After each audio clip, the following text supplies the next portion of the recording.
Адам өміріне қауіпті аурулардың бірі инсульт. Дәрігерлердің айтуынша, инсультке шалдыққандардың 80% жұмысқа деген қабілеттілігін жоғалтады. Тіпті бұл дерт өлімге алып баратын аурулардың ішінде 3-ші орында тұр. Енді бұл қауіпті аурулардың санын азайтуға өңірімізде мүмкіндік туып отыр. Оған Нидерландыдан жеткізілген мына құрылғылардың көмегі мол. Бұл жерде нейрохирургия бөлімшесі бар. Ол миға да осы жерде операция жасай береді. Екіншіден, инсульт болған аурулардың барлығына түскенде 30 мл-дан артық қан құйылған болатын болса, бұл жерде осы мидың жарылған сосудтарын орнына келтіретін операцияны осы жерде жасауға болады. Сонда жаңағы инсульт болған ауруларды тезірек өмірге алып келуге, өмірін сақтап қалуға үлкен септігін тигізеді.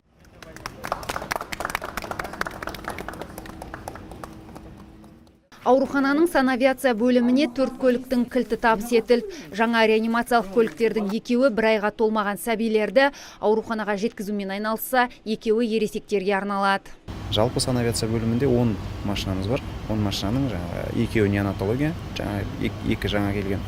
Біреуі балаларға арналған, қалған 7-еуі ересектерге арналған санавиация. Санавицияның қызметі алыс жақын ауылдардан, райондардан науқастарды тасымалдау. Облыс бойынша жылына 5 мыңға жуық науқас санавиация қызметіне жүгінеді екен. Оның арасында жас балалардың саны басым.